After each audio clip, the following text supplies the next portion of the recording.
Brooklyn Independent Television. Long before the ghouls come out on Halloween night, two Clinton Hill groups begin preparations for their own unique celebrations. One features a Broadway-style production.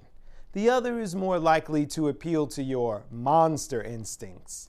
And as Sherry Karabin tells us, both have become an annual tradition in the neighborhood, giving residents an alternative to the Halloween parade in Manhattan.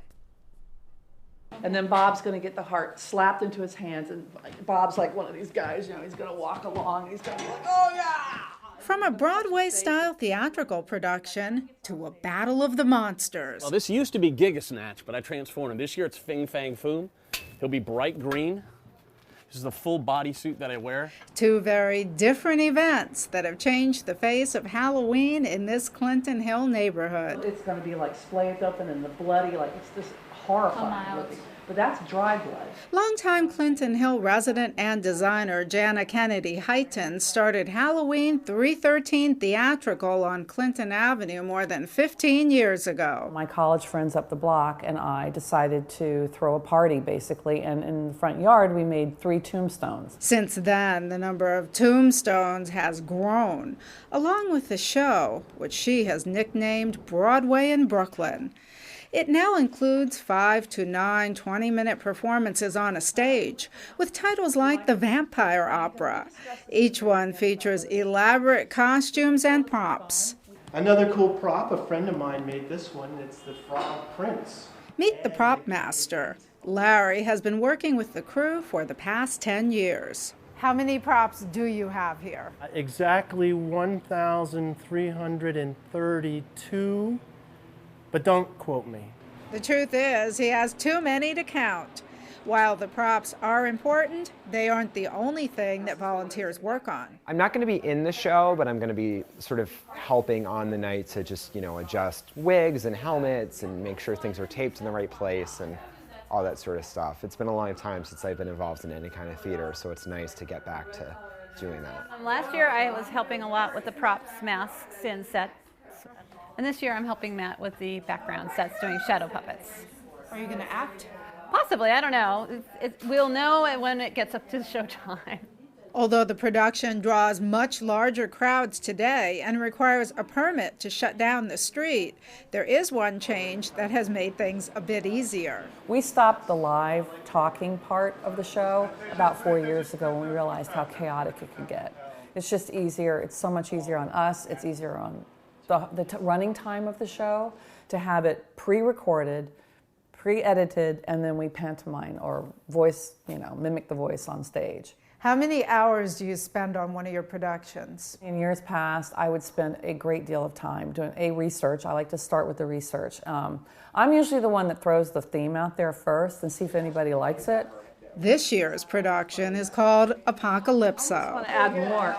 Well, this is huge. It's a story of Cuckoo Kapultachek, that's his name, and his wife, and they are Mayans. He's been given the task by the gods of carving the calendar and deciding how the world will go in the future. And it's what the obstacles he comes up against and the decisions that he has to make that will lead us into the future or not.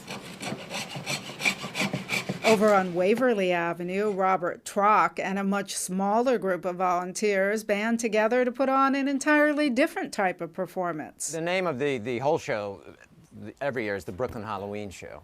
But this year's show, we're calling the Brooklyn Halloween 2012 Single Elimination Slaughter. And we call it that because it's an actual wrestling ring setup, which is a sort of sequel to last year. And we have 3 monsters that a guy that lives in his mother's basement ends up wrestling. The show was officially organized in 2006, but a less formal performance took place before then. In the beginning, we basically, it was totally guerrilla style. We dressed up in foam suits and beat the crap out of each other in the streets. And the kids would follow us, and we had such a positive reaction, we thought we should organize this and do this a little bit larger scale and less painful. And so that's kind of where the suits got bigger and better padded, and we incorporated story and more props and more people.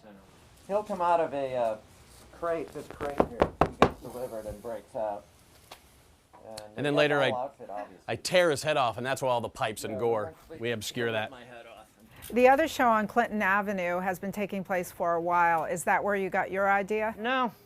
Actually, I didn't even think about them when we did this. They're much more theater kind of based over there. They might have some singing, maybe some dance numbers and things, which to us over here, that's not really Halloween. I mean, we want to have some blood. We want to scare the kids. That was good eating right there. Yeah. There is one thing kids at both attractions can count on, and that's candy. Good thing, too. After all, what would Halloween be without it? This is Sherry Karabin reporting for Brooklyn Review. Watch this and other Brooklyn Independent Television episodes online at bricartsmedia.org/BIT.